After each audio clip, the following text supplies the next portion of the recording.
And the other key figure in crafting that vision for Middle East peace with Jared Kushner is Jason Greenblatt, former assistant to President Trump and then special representative for international negotiations, currently serving as a partner for our crowd. And he joins us from New Jersey. Thank you for joining us, Jason. Now, of course, to a lot of us, this agreement really came as a shock today. So I have to start by asking you, how much of a surprise to you or not was this announcement? What did you know about it? Well, I think it came as a shock to most people simply because in this space, if you don't keep things under wraps, those who are against progress will simply try to undermine it. And I give the White House tremendous credit for keeping it under wraps. And I think the focus needs to be on this historic, amazing, and frankly emotional achievement between these three countries, between the leaders who were not only bold and visionary, but really courageous. I give Sheikh Mohammed bin Zayed tremendous credit for his courageousness and his willingness to take this bold step, as well as, of course, Prime Minister Netanyahu. And I give President Trump for his being willing to be tenacious here and for several years keep on moving that ball forward, because I think the region deserves this.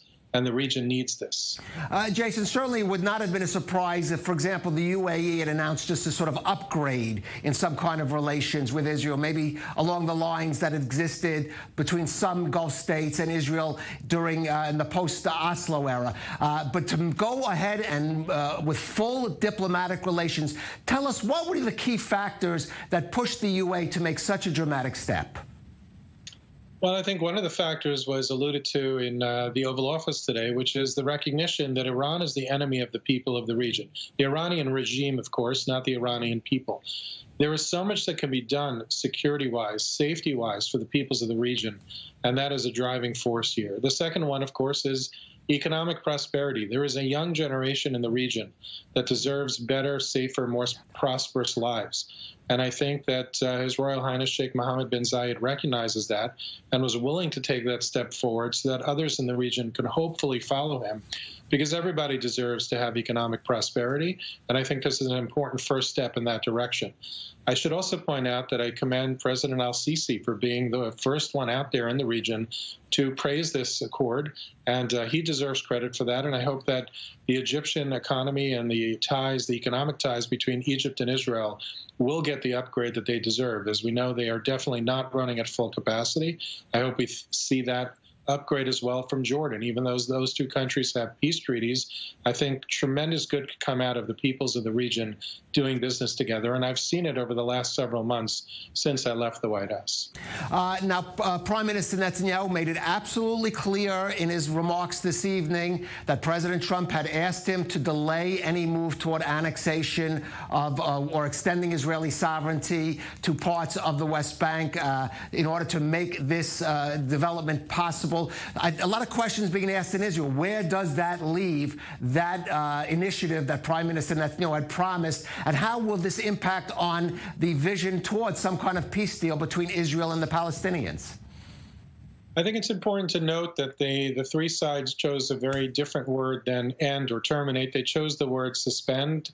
You used the word delay, which I think is a good synonym to use. I'm not going to second-guess Prime Minister Netanyahu. I think he sees it as important to achieve these dramatic, historic diplomatic breakthroughs in order to move the entire region, including and especially Israel, forward to a new dynamic, a new world. I myself, I've gone on record many times saying that I support the application of Israeli law or extension of Israeli sovereignty, not the word annexation. But if the Prime Minister of Israel, the democratically elected leader, chooses to pursue these initiatives, I happen to think that that is the right decision on his part.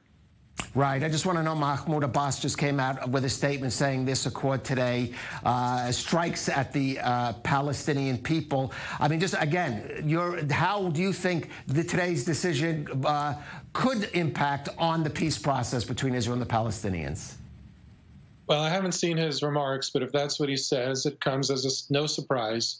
The inability for the Palestinian leadership to embrace this and recognize that this could only possibly help the Palestinian people, who themselves also deserve a much better and brighter future. If they're unwilling to accept that and not move their people forward, that's their choice to make, but it is a losing choice. It's been their losing choice for decades, and that would be a tremendous shame for the Palestinian people.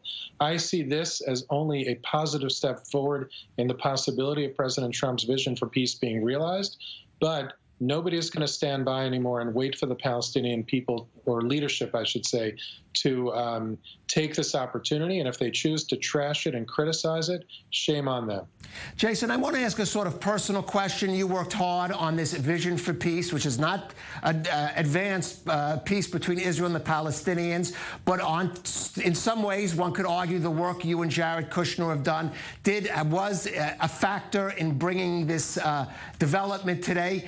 How do you feel personally about what your role in Middle East diplomacy over the past few years and today's result that Israel has made a peace, or is moving toward a peace agreement only for the third time in its history with an Arab state? Well, it was very moving to me and my family. I think that this was, I was proud to have played a role in building the foundation for what happened today. I'm so proud of President Trump and my colleagues, Jared Kushner, David Friedman, Avi Berkowitz, and others, Brian Hook, for bringing this to the finish line.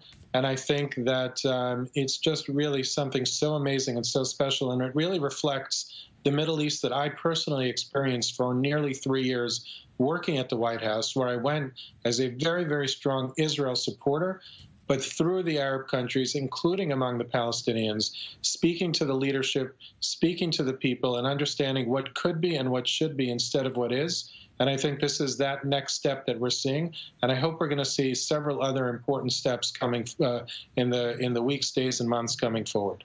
Well, those who might be skeptical of that certainly today had to admit that they did not see this particular step coming. So it certainly seems that anything could be possible in the region. Jason Greenblatt, thank you for joining us on i24 News. Thank you so much. Take care. Stay safe.